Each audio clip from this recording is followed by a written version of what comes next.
नमस्कार दोस्तों, स्वागत है आपका अपना यूट्यूब चैनल टुडे एग्जाम पर। दोस्तों, आज के इस वीडियो में हम भारत के भूगोल तथा विश्व के भूगोल से संबंधित प्रश्नों को देखेंगे।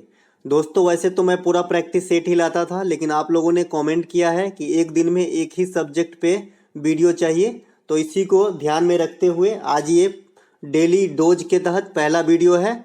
आप लोगों को हर दिन एक वीडियो प्रोवाइड कराया जाएगा, एक एक जो है पार्टिकुलर सब्जेक्ट के ऊपर। तो चलिए दोस्तों, शुरू कर लेते हैं आज की ये वीडियो। और जो भी एक्स्ट्रा फैक्ट होंगे उसे आपको आराम से सुनना है और लिखना भी है जो नहीं आए, ठीक है। तो चलिए दोस्तों, शुरू कर लेते हैं। पहला प्रश्न है, गोवा को भारत सरकार ने किस देश से मुक्त कराया था। दोस्तों, आप जीके जीएस एक अलग स्टाइल में पढ़ेंगे और मेरी गारंटी है अगर आपने अच्छे से इस वीडियो में लास्ट तक सिर्फ देख लिए तो आपको पूरी क्वेश्चन याद हो जाएंगे, और इतना ही नहीं, उससे 5 गुने आपको एक्स्ट्रा फैक्ट याद हो जाएंगे। तो गोवा को भारत सरकार कब किस देश से मुक्त कराया था। तो गोवा सबसे पहले जो भारत सरकार से छीना गया था, मतलब भारतीय से छीना गया था, ये आपको 1510 में छीना गया था, ठीक है, पुर्तगालियों के द्वारा। और गोवा को आज़ाद कराया गया सबसे लास्ट में 1961 ईस्वी में। किससे? पुर्तगाली से। तो पुर्तगाली जो है कहा जाता है कि भारत में सबसे पहले आए और सबसे बाद में गए, तो इसीलिए दूसरा क्वेश्चन यहाँ से ये भी बन जाती है। इसके बाद गोवा के बारे में और क्या एक्स्ट्रा फैक्ट है। गोवा सभी भारतीयों राज्य में सबसे छोटा राज्य है, क्षेत्रफल के हिसाब से सबसे छोटा राज्य है। इसके अलावा बात करें तो इसका वर्तमान में जो मुख्यमंत्री हैं ये आपका प्रमोद सावंत हैं, जो 2022 विधानसभा चुनाव में लगातार दूसरी बार इलेक्ट हुए हैं। इसके बाद राज्यपाल की बात कर लेंगे तो पिल्लई जो है गोवा का वर्तमान में राज्यपाल है। इसके बाद प्रमुख त्योहार क्या है गोवा का? सिमगो फेस्टिवल गोवा में मनाया जाता है। आम्र फेस्टिवल भी गोवा में मनाया जाता है, आम्र फेस्टिवल, तो दोनों ध्यान रखेंगे। इसके अलावा गोवा में आर्टिकल 44 ऑलवेज जो है एक्टिवेट रहता है। इसके अलावा गोवा के बारे में और क्या हो सकता है भाई, यहाँ की भाषा जो है कोंकणी भाषा बोली जाती है और कोंकण तट के सहारे ये स्थित है। तो इतनी बात आपको गोवा के बारे में याद रखना है। चलते हैं आगे। अगला एक प्रश्न है हमारा, कौन सा पठार अरावली तथा विंध्य पर्वत श्रेणी के बीच में पड़ता है या स्थित है। तो जो पठार है, ऑप्शन है छोटा नागपुर का पठार, तेलंगाना का पठार, दक्षिण का पठार, मालवा का पठार। दोस्तों, इस क्वेश्चन के लिए right answer option number D है। मालवा का पठार जो है ये आपका मध्य प्रदेश में स्थित है, और ये आपका अरावली और विंध्य पर्वत माला के जो है श्रेणी इसके बीच में स्थित है। अब बात कर लेंगे छोटा नागपुर पठार को भारत का रूर कहा जाता है, भारत का रूर कहा जाता है, क्योंकि ये खनिज के दृष्टिकोण से परिपूर्ण पठार है, ठीक है। तो ये छोटा नागपुर के पठार को क्या कहा जाता है? भारत का रूर कहा जाता है। साथ ही साथ मालवा का पठार इस क्वेश्चन के लिए राइट आंसर हो जाएगा। अगला प्रश्न है हमारा, निम्नलिखित में से गंगा की कौन सी सहायक नदी उत्तर की ओर बहती है। दोस्तों, गंगा नदी भारत की राष्ट्रीय नदी है। इसकी टोटल लंबाई 2525 किलोमीटर है, ठीक है। गंगा राष्ट्रीय नदी है और इसकी टोटल लंबाई 2525 किलोमीटर है। गंगा की उत्पत्ति कहाँ से होती है? तो जब अलकनंदा और भागीरथी ये दोनों नदी जब मिल जाती है आपका कहाँ? देवप्रयाग के अंदर, तो यहाँ से जो है इस संयुक्त जलधारा का नाम जो है गंगा हो जाता है, ठीक है। तो आप समझ गए गंगा कहाँ से बनती है, कौन सी दो नदियों से बनती है? तो अलकनंदा और भागीरथी है। जब दोनों नदी देवप्रयाग में संगम हो जाती है इनका, तो यहाँ से गंगा कहलाती है। और जब गंगा नदी बनने के बाद चलती है तो सबसे पहले इसे रामगंगा नदी मिलती है, जो गंगा का प्रथम सहायक नदी है, रामगंगा नदी। और रामगंगा नदी के नाम पे ही जो अभी जिम कॉर्बेट नेशनल पार्क का नाम बदल के रामगंगा नेशनल पार्क हो गया है। और रामगंगा नदी किस तरफ से आके मिलता है? तो उत्तर के तरफ से, ये नॉर्थ है, ये साउथ है। इसके बाद गंगा की सबसे बड़ी सहायक नदी जो है ये आपका यमुना नदी है, ठीक है। इसके बाद जो कहाँ मिलता है? प्रयाग में, गंगा जी में जो आपका यमुना समाता है कहाँ पे? प्रयाग में। इसके बाद गंगा की लास्ट सहायक नदी भारत के अंदर बात कर लेंगे तो ये आपका महानंदा नदी है, जो नॉर्थ ईस्ट में मिलती है। इसके बाद गंगा जो है बांग्लादेश में प्रवेश करती है, जहाँ पे इसकी धारा को पद्मा कहा जाता है, और इसके बाद में आपका बंगाल के खाड़ी में समा जाती है। तो ये हुआ आपका गंगा नदी। तो यहाँ पे प्रश्न है कि गंगा की कौन सी नदी उत्तर की ओर बहती है। तो जो सोन नदी है ना भाई, तो जो पटना शहर है उससे थोड़ा सा पहले है ना, यहाँ पे सोन नदी दक्षिण के तरफ से आके गंगा में मिल जाती है। जो गंगा की सहायक नदी है सोन नदी, और ये दूसरी सबसे बड़ी सहायक नदी है। पहला सहायक नदी जो है, सबसे बड़ा सहायक नदी यमुना, और दूसरा सबसे बड़ा सहायक नदी सोन नदी है, जो पटना के समीप आकर दक्षिण के तरफ से आके मिलती है। यानी उत्तर की ओर बहेगी तब तो दक्षिण की तरफ से आकर मिलेगी ना। तो ये लॉजिकली क्वेश्चन भी है। इसके बाद प्रथम सहायक नदी रामगंगा हो जाएगा। भारत के अंदर अंतिम सहायक नदी महानंदा हो जाएगा। रामगंगा नेशनल पार्क अभी अभी अब मैंने बता ही दिया कि किसका नाम पड़ा है, तो जिम कॉर्बेट नेशनल पार्क का, जो भारत का पहला नेशनल पार्क था। अगला क्वेश्चन है हमारा, प्रमुख भारतीय बंदरगाहों में कौन सा प्राकृतिक बंदरगाह नहीं है। दोस्तों नेचुरल बंदरगाह और कृत्रिम बंदरगाह। तो आपको जो है इसमें नेचुरल कौन नहीं है, तो एक मुंबई है, कोचीन है, मार्मागोबा है, पारादीप है। तो दोस्तों जो पारादीप है ये स्थित है आपका उड़ीसा के अंदर, उड़ीसा के अंदर स्थित है, और ये आपका जो है प्राकृतिक बंदरगाह नहीं है। इसके अलावा ये पूर्वी तट का बंदरगाह है। कौन से तट का? पूर्वी तट का बंदरगाह है। आपसे पूछा जाता है एग्जाम में, ग्रुप डी में तो बहुत बार देखेंगे क्वेश्चन कि भाई पूर्वी तट का बंदरगाह कौन सा है, पश्चिमी तट का बंदरगाह कौन सा है। और इसके अलावा जो भी अरब सागर पे स्थित है, अरब सागर जानते हैं आप, अरब सागर समुद्र है जो आपका जो है हिंद महासागर का ही एक पार्ट है और कुछ नहीं। तो ये अरब सागर जो है, अरब सागर पर स्थित जो भी बंदरगाह हैं आपके, ये सभी आपका पश्चिमी घाट का हो जाएगा। क्या हो जाएगा? पश्चिमी तट का बंदरगाह हो जाएगा, घाट नहीं तट, पश्चिमी तट का बंदरगाह हो जाएगा। और इसके अलावा जो भी है ये आपका पूर्वी तट का बंदरगाह हो जाएगा। जैसे पारादीप वगैरह जो है ये आपका पूर्वी तट का बंदरगाह है। इसके अलावा भारत में सबसे बड़ा बंदरगाह की बात कर ले तो मुंबई है। इसे नौहा सेवा भी कहा जाता है, नहावा सेवा भी कहा जाता है, ठीक है। इसके अलावा जो मार्मागोवा बंदरगाह है, यहाँ से क्वेश्चन आती है कि मार्मागोवा बंदरगाह से किस चीज का निर्यात किया जाता है। तो जो लौह अयस्क है इसका निर्यात सर्वाधिक आपका मार्मागोवा बंदरगाह से ही किया जाता है। चलते हैं आगे। अगला एक प्रश्न है हमारा, मन्नार की खाड़ी कहाँ स्थित है। दोस्तों मन्नार की खाड़ी कहाँ स्थित है? ऑप्शन जो है गुजरात के पश्चिम में, तमिलनाडु के पूर्व में, केरल के पश्चिम में, कन्याकुमारी के दक्षिण में। तो दोस्तों जो मन्नार की खाड़ी है ये आपका तमिलनाडु के पूर्व में स्थित है। यहीं पे स्थित है आपका एडम्स ब्रिज।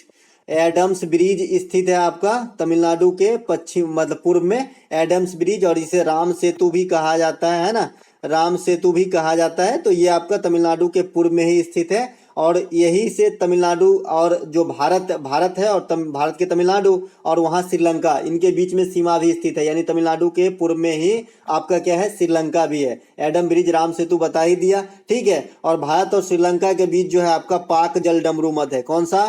पाक जल डमरू मध्य है। तो आपको ये बात भी ध्यान रखना है। इसके अलावा जो मन्नार की खाड़ी है यहाँ पे डुगोंग प्रजनन केंद्र को जो है स्थापित किया गया है। डुगोंग एक जो है आपका गेंडा जैसे प्राणी होता है जो समुद्री घास खाता है, और इसे समुद्री गाय भी कहा जाता है। तो इसका जो संरक्षण केंद्र खोला गया ये कहाँ है? तो मन्नार की खाड़ी में, और ये मन्नार की खाड़ी में ही पाई जाती है। तो ये बात सब आप ध्यान रखेंगे, तो ऐसे रिलेट करके आप पढ़ेंगे तो आपको काफी कुछ याद हो जाएगा।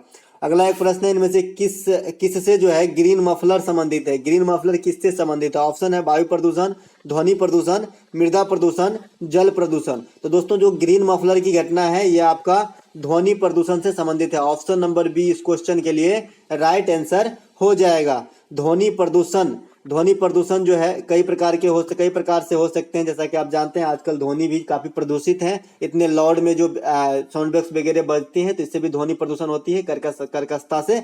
और ध्वनि को आप किस तरीके से और भी मतलब थोड़ा सा और डीप में जा सकते हैं। तो जो ध्वनि 3 प्रकार के होते हैं, ठीक है। अब श्रव्य ध्वनि होते हैं, अब श्रव्य ध्वनि होते हैं, फिर हमारा श्रव्य ध्वनि होते हैं, और एक होता है पराश्रव्य ध्वनि, ठीक है। तो यहाँ पे इसको थोड़ा कर लेते हैं कि जो 20 हर्ज से नीचे की ध्वनि है ना, उसे हम अपश्रव्य ध्वनि कहते हैं। मानव इस ध्वनि को सुनने में भी सक्षम नहीं है। इसके बाद जो श्रव्य ध्वनि है ये 20 हर्ज से लेकर 20,000 हर्ज के बीच की जो ध्वनि है ये आपका श्रव्य ध्वनि है, यही ध्वनि हम लोग सुन पाते हैं। इसके अलावा जो पराश्रव्य ध्वनि है ये आपका 20,000 हर्ज से ऊपर की ध्वनि को हम पराश्रव्य ध्वनि कहते हैं, जो आदमी नहीं सुन सकता लेकिन कुत्ता, चमगादड़ ये सब सुन सकते हैं। ध्वनि की चाल जो है प्रकाश के चाल से कम होती है, ठीक है। तो ये बात सब आप ध्यान रखेंगे। अगला प्रश्न है हमारा, जलवायु परिवर्तन पर संयुक्त राष्ट्र का सम्मेलन COP27 का आयोजन कहाँ हुआ था। दोस्तों COP27 लेटेस्ट वाली है, तो इसके आयोजन आपका मिस्र काहिरा में हुआ है। इसके अलावा जो पिछला कोप सम्मेलन हुआ है COP26 ये आपका ग्लासगो में हुआ है।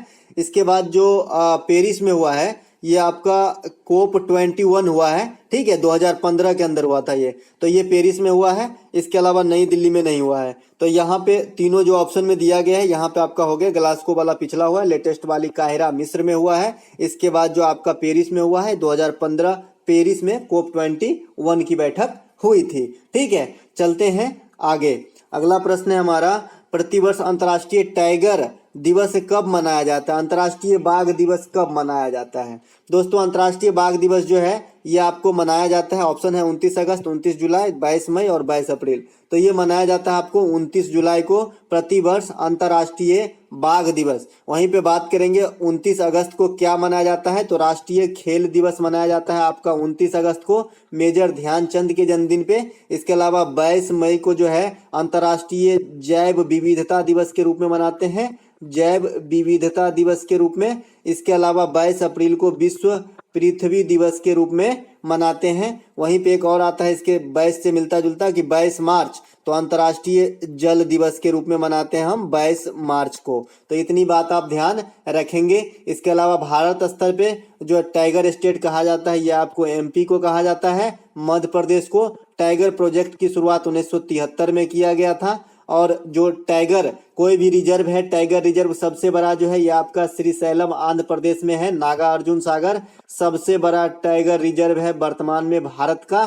इसके अलावा जो टाइगर को एक साल में दोगुना कर देता है जो भी अभयारण्य, उसको T×2 पुरस्कार दिया जाता है, जो वर्तमान लेटेस्ट वाली सत्यमंगलम टाइगर रिजर्व को दिया गया है, जो आपका तमिलनाडु में स्थित है। इसको T×2 पुरस्कार दिया गया है। तो इतनी बात आपको ध्यान रखना है। टाइगर का जो वैज्ञानिक नाम है पैंथेरा टाइग्रिस कहा जाता है। चलते हैं आगे। अगला हमारा एक प्रश्न है, जैव विविधता के लिए महत्वपूर्ण रामसर सम्मेलन के तहत सर्वप्रथम सम्मिलित होने वाला भारतीय स्थल कौन सा है। तो दोस्तों रामसर साइट में जो सबसे पहले शामिल किया गया ये आपका उड़ीसा का चिल्का झील स्थित है। उड़ीसा का जो है चिल्का लगून झील है। ये किस प्रकार का झील है, लगून झील है, जिसे सबसे पहले 1981 में पारित कर 1982 में रामसर साइट का दर्जा दे दिया गया था। अन्य जो है आपका हीराकुंड रिजर्व है, टम्पारा झील है, ये टम्पारा है, टम्पारा झील है ये। इसके अलावा कुनथन कुलम पक्षी अभयारण्य ये आपका तमिलनाडु के अंदर स्थित है।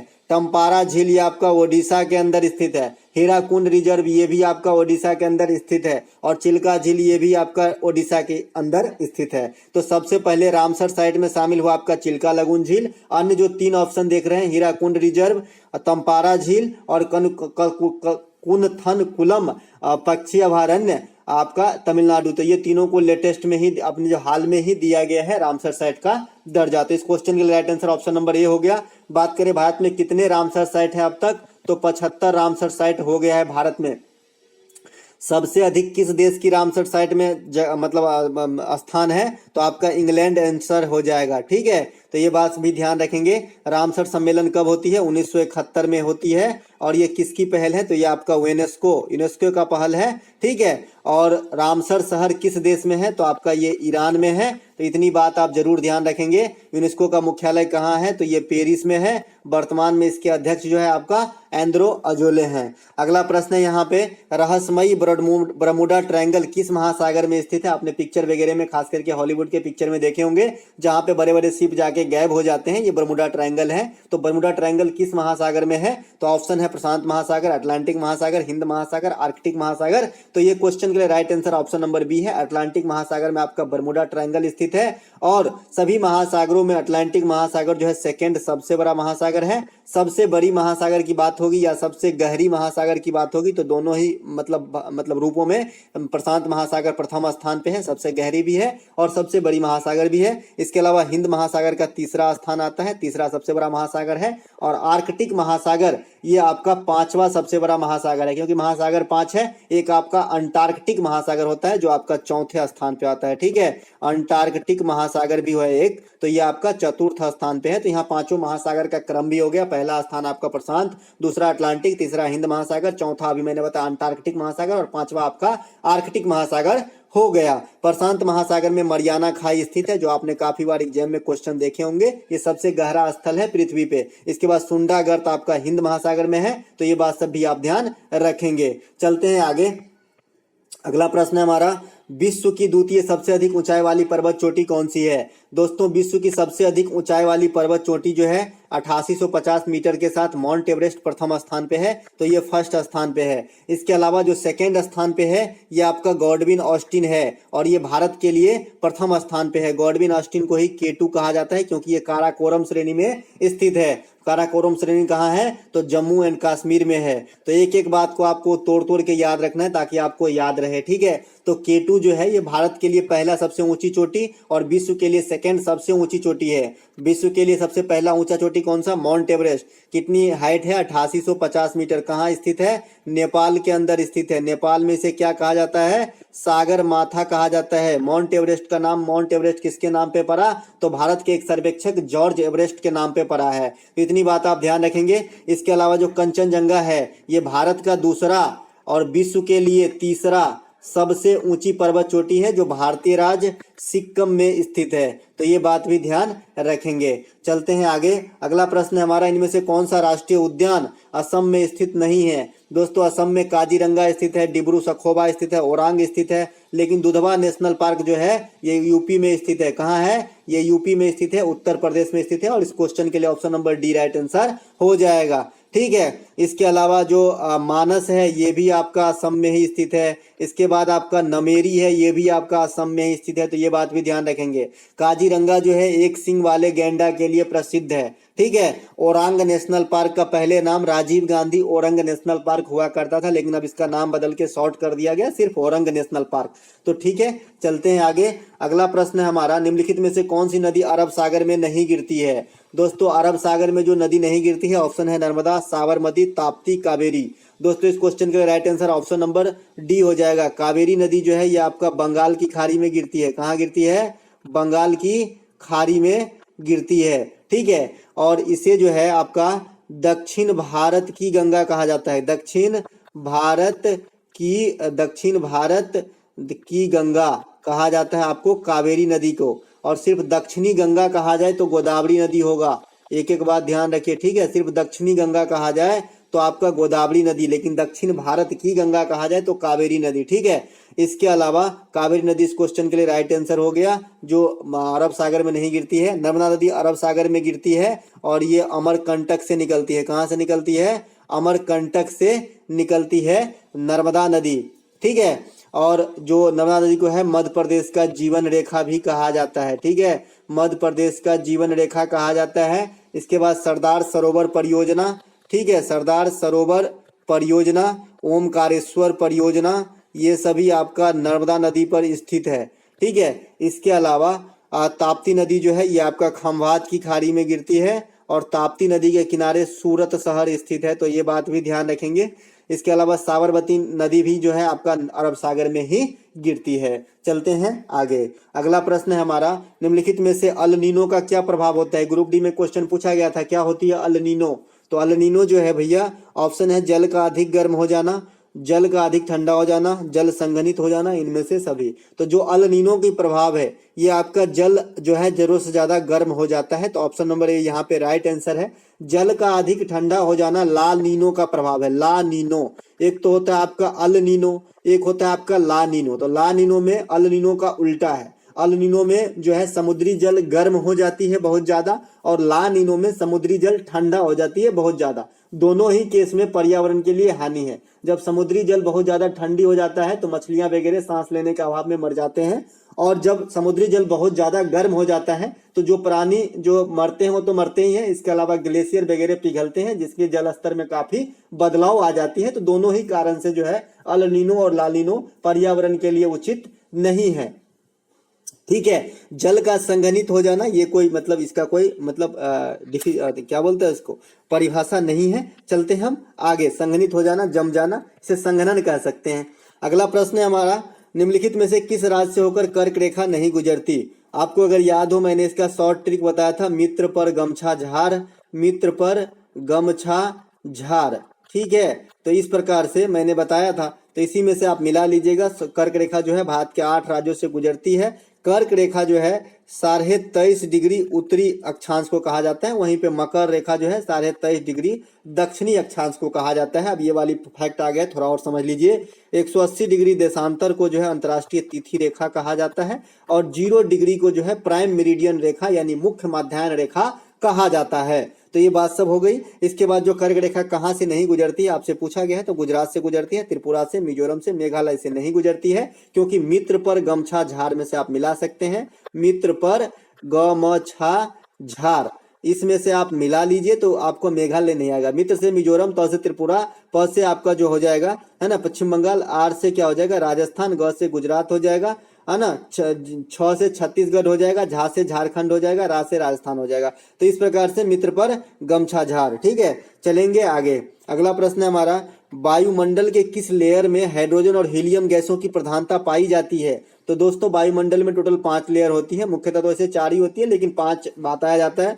तो इसमें सबसे नीचे आपका क्षोभ मंडल होता है, इसके बाद आपका समताप मंडल होता है, समताप मंडल में ही आपका ओजोन मंडल स्थित होती है। ठीक है, इसके अलावा होता है आपका आयन मंडल, इसके बाद सबसे लास्ट में होता है आपका बाह्य मंडल। तो जो बहिर्मंडल है इसमें आपको हाइड्रोजन और हीलियम इस गैस की जो है प्रधानता पाई जाती है। ठीक है, बाह्यमंडल, और 640 किलोमीटर से ऊपर के क्षेत्र को बाह्यमंडल का दर्जा दिया गया है। इसके अलावा वायुमंडल में सबसे अधिक गैस की बात करेंगे तो नाइट्रोजन होती है जो 78% है, और दूसरा स्थान आपका ऑक्सीजन का है जो 21% है। ये वायुमंडल की बात हो गई। और अगर ब्रह्मांड में सबसे अधिक गैस की बात करेंगे तो हाइड्रोजन और हीलियम ही होंगे। ठीक है, तो चूंकि बहिर्मंडल सबसे ऊपर है और ब्रह्मांड की बात करें तो याद रखने के लिए इजी है कि भाई बहिर्मंडल में जब सबसे ज्यादा हीलियम हाइड्रोजन होती है तो ब्रह्मांड में भी वही होगा। ठीक है, लेकिन वायुमंडल में पूछेगा तो नाइट्रोजन सबसे अधिक 78%। इसके बाद कुछ इस मंडल के बारे में थोड़ी जानकारी ले लीजिए। जो क्षोभ मंडल है इसमें आपका सभी प्रकार के मौसमी घटना होती है, जैसे मेघ गरजना, बारिश वगैरह का आना, आंधी वगैरह की आना, है ना। समताप मंडल में आपका वायुयान वगैरह जो उड़ने के लिए उपयुक्त दशा होती है। इसके अलावा आपका जो आयन मंडल है, आयन मंडल में जो है ये तरंग वगैरह को जो है प्रतिस्थापित किया जाता है, रेडियो तरंग वगैरह को। और बाह्य मंडल अभी बता दिया कि इसमें किस गैस की प्रधानता होती है। चलते हैं आगे। अगला हमारा एक प्रश्न है, निम्नलिखित में से कौन सा गर्म हवा का प्रकार नहीं है? अब हवा 2 प्रकार के होते हैं नेचुरली, गर्म और ठंडा। ठीक है, तो इसमें कौन सा गर्म हवा नहीं है? तो एक ब्लैक रोलर है, इसके अलावा नॉरवेस्टर है, सिमूम है, मिस्ट्रेल है। तो जो ब्लैक रोलर है ये आपका नॉर्थ अमेरिका में चलती है और ये आपका जो है गर्म हवा है, तो ये आंसर नहीं हुआ। इसके अलावा हमारा नॉरवेस्टर है, ये न्यूजीलैंड के अंदर चलती है, ये भी गर्म हवा है। इसके अलावा सिमूम है, ये सहारा मरुस्थलीय क्षेत्र में चलती है और ये भी गर्म हवा का प्रकार है, तो ये भी आंसर नहीं हुआ। इसके अलावा जो मिस्ट्रेल है ये आपका फ्रांस में चलती है और ये आपका ठंडी हवा का प्रकार है। किस प्रकार का हवा है? ये ठंडी हवा का है। इसके अलावा फ्राइजन भी है, ये भी ठंडी हवा है। ठीक है, तो ये सब ध्यान रखेंगे तो ऑप्शन नंबर डी इस क्वेश्चन के लिए राइट आंसर हो जाएगा। अच्छे एग्जाम में क्वेश्चन पूछे जाते हैं, खास करके अगर आप स्टेट गवर्नमेंट की कोई भी एग्जाम की तैयारी करेंगे तो ये सारे क्वेश्चन आपके लिए काफी फायदेमंद रहेगी। एक प्रश्न है, सतपुड़ा पर्वत श्रेणी में सबसे ऊंची चोटी कौन सी है? दोस्तों सतपुड़ा पर्वत श्रेणी जो आपका कहाँ पे स्थित है? तो ये आपका एमपी में स्थित है, विस्तृत है। तो इसमें सबसे ऊंची चोटी कौन सी है? ऑप्शन है महादेव, धूपगढ़ी, गुरु शिखर, अरावली। दोस्तों इस क्वेश्चन के लिए राइट आंसर आपका जो हो जाएगा ये आपका हो जाएगा महादेव। महादेव की माफ कीजिएगा, इसका हो जाएगा धूपगढ़ी। महादेव जो है पर्वत श्रृंखला का नाम है जो सतपुड़ा रेंज की पर्वत है, लेकिन इसकी चोटी की बात की रही है यहाँ पे, तो धूपगढ़ी सबसे ऊंचा चोटी है। वहीं पे अरावली भी एक पर्वत श्रृंखला है जो विश्व की सबसे प्राचीन पर्वत श्रृंखला मानी जाती है। ठीक है, और इसकी सबसे ऊंची चोटी आपका गुरु शिखर है, तो आपको ये बात भी ध्यान रखेंगे। अगला प्रश्न है हमारा, उष्णकटिबंधीय वर्षा वन के बारे में कौन सा कथन सही नहीं है? मतलब कौन सा कथन गलत है उष्णकटिबंधीय वर्षा वन के बारे में आपको बताना है। ऑप्शन 1 है सालाना वर्षा 200 सेमी से अधिक, तापमान लगभग 25 डिग्री सी, सर्वाधिक जैव विविधता, सालाना वर्षा 200 सेमी से अधिक तक है, अधिक नहीं है, 200 सेमी तक है। तो इसमें से कौन सा कथन सही नहीं है? तो ऑप्शन नंबर डी हो जाएगा। ऑप्शन नंबर डी इस क्वेश्चन के लिए राइट आंसर हो जाएगा। उष्णकटिबंधीय वर्षा वन जो है आपका, वहां पे 200 सेमी से अधिक वर्षा होनी चाहिए सालाना औसतन। ठीक है, तापमान लगभग 25 डिग्री सी यानी 24 से 25 डिग्री सी होना चाहिए, ये भी सही है। सर्वाधिक जैव विविधता दर्शाती है ये क्षेत्र, ये भी सही है। लेकिन सालाना वर्षा 200 सेमी तक जो है उष्णकटिबंधीय पतझड़ वन की होती है। किस वन की होती है? पतझड़ वन की जो है ये विशेषता है कि भाई 200 सेमी तक वर्षा हो, 100 से 200 सेमी तक। चलते हैं आगे। अगला प्रश्न हमारा, भारत में सबसे अधिक किस प्रकार की मिट्टी पाई जाती है? तो ये आपका ऑप्शन नंबर 1 जलोढ़ मृदा जो है ये भारत में सबसे अधिक पाई जाती है। ऑप्शन नंबर 1 एक क्वेश्चन के लिए राइट आंसर है। जलोढ़ मृदा भी 2 प्रकार के होते हैं, जो पुराने होते हैं उसे हम बांगर कह देते हैं, और जो नए जलोढ़ मृदा बनते हैं उसे हम खादर कहते हैं। ठीक है, तो ये बाढ़ आने के चलते ही होती है, जो बाढ़ के द्वारा बहा के लाया जाता है उसी से बांगर और खादर नाम दिया जाता है। जो नया प्रकार का जो बाढ़ का मटेरियल है उसको जो परत चढ़ जाती है बाढ़ के द्वारा तो उसका नाम खादर हो जाता है, और जो पुराना है उसे बांगर कह देते हैं। तो इस क्वेश्चन का राइट आंसर जलोढ़ मृदा हो गई।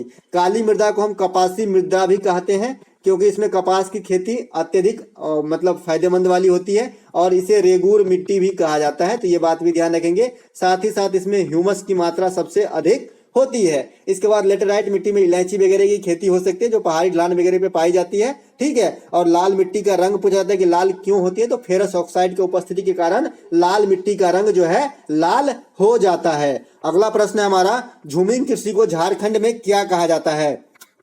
दोस्तों, झूमिंग कृषि को झारखंड के अंदर जो है आपका ऑप्शन है कुरुबा, वलरा, पोडू, खिल। दोस्तों इस क्वेश्चन का राइट आंसर ऑप्शन नंबर 1 हो जाएगा। कुरुबा कहा जाता है झारखंड के अंदर झूमिंग कृषि को। ठीक है, वहीं पर बलरा जो कहा जाता है ये आपका राजस्थान के अंदर कहा जाएगा झूमिंग कृषि को। वहीं पे पोडू जो है ये आपका आंध्र प्रदेश के अंदर पोडू कहा जाता है झूमिंग कृषि को। और खिल जो है जो भी हिमालय वाली क्षेत्र है, जो भी हिमालय से सटे क्षेत्र है वहां पे इसे खिल कह देते हैं। तो ये बात ध्यान रखेंगे। ठीक है, अगला प्रश्न है हमारा, इनमें से किस इस्पात प्राधिकरण की स्थापना द्वितीय पंचवर्षीय योजना में नहीं हुआ था? दोस्तों द्वितीय पंचवर्षीय योजना का कार्यकाल 1956 से 1961 ईस्वी था। ठीक है, और ये किस मॉडल पे आधारित था? तो पीसी महालनोबिस मॉडल पे आधारित था। बात करें तो इसमें ऑप्शन है दुर्गापुर, राउरकेला, बोकारो और भिलाई। तो जो द्वितीय पंचवर्षीय योजना में जो फैक्ट्रियां लगाई गई थी ये आपका दुर्गापुर लगाई गई थी, राउरकेला और भिलाई लगाई गई थी, लेकिन बोकारो नहीं लगाई गई थी।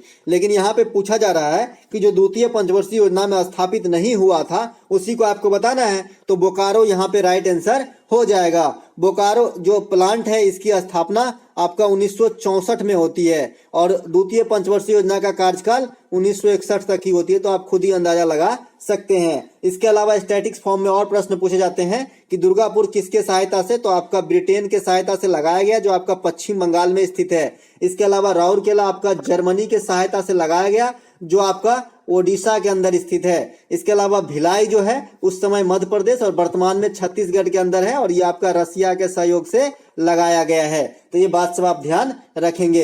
अगला प्रश्न हमारा 23 नंबर, वर्तमान में भारत में कोयला का उत्पादन सर्वाधिक किस राज्य में होती है? ग्रुप डी में ये क्वेश्चन पूछा गया है, और बहुत सारे बच्चे इस क्वेश्चन पे ऑब्जेक्शन ले रहा है, लेकिन बच्चे गलत है, रेल में गलत नहीं है, क्योंकि यहाँ पे जो है उत्पादन के स्तर पे पूछा गया था, इसलिए मैं इस क्वेश्चन को रख लिया है। भाई उत्पादन और भंडारण अलग अलग चीज होता है। भंडारण कहने का मतलब है मेरे घर में तो है लेकिन मैं उपयोग नहीं कर रहा हूँ। उत्पादन कहने का मतलब है कि मैं उपयोग कर रहा हूं, मैं उसे यूटिलाइज कर रहा हूं, मैं उसे मतलब ला रहा हूं सामने। ठीक है, तो यहाँ पे उत्पादन के दृष्टिकोण से सबसे अधिक जो है वर्तमान में छत्तीसगढ़ राज्य उत्पादित करता है कोयला का। और भंडारण की बात करेंगे तो अभी भी प्रथम स्थान पे आपका झारखंड में ही भंडारित है। तो इस क्वेश्चन के लिए option number B right answer हो जाएगा। अगला प्रश्न है हमारा 24, विश्व की सबसे बड़ी डेल्टा कौन सी है? दोस्तों विश्व की सबसे बड़ी डेल्टा जो है ये आपका सुंदरबन डेल्टा है, जिसे गंगा ब्रह्मपुत्र डेल्टा भी कहा जाता है। गंगा ब्रह्मपुत्र डेल्टा भी कहा जाता है सुंदरबन डेल्टा को। ठीक है, इसके अलावा यहाँ पे क्या क्या पाया जाता है? तो यहाँ पे सुंदरी का पेड़ पाया जाता है। इसके अलावा मैनग्रोव प्रकार का जो है वन पाया जाता है। इसके बाद आपका जो सफेद टाइगर है ये भी पाया जाता है। सफेद टाइगर का प्राकृतिक आवास माना जाता है ना। तो ये सब बात ध्यान रखेंगे सुंदरबन डेल्टा के बारे में, जो भारतीय राज्य पश्चिम बंगाल के साथ साथ बांग्लादेश के सीमा तक फैली हुई है। तो दोस्तों ये थे आज के जो है इस वीडियो का प्रश्न, जैसा कि आपने देखा, और आई होप आपको अच्छा लगा होगा। अच्छा लगा हो तो लाइक कर लीजिएगा, और ये पीडीएफ आप हमारे टेलीग्राम चैनल से निःशुल्क ले सकते हैं। और दोस्तों ये 25वां जो क्वेश्चन है इसका आंसर आप मुझे कमेंट करके बताएंगे कि भारत में मैनग्रोव प्रकार के वन कहाँ पाए जाते हैं। मैंने मौखिक रूप से और लिख के भी बताया कहाँ पाए जाते हैं, तो मुझे बताइएगा। तो चलिए दोस्तों मिलते हैं एक नए वीडियो में, तब तक के लिए जय हिंद।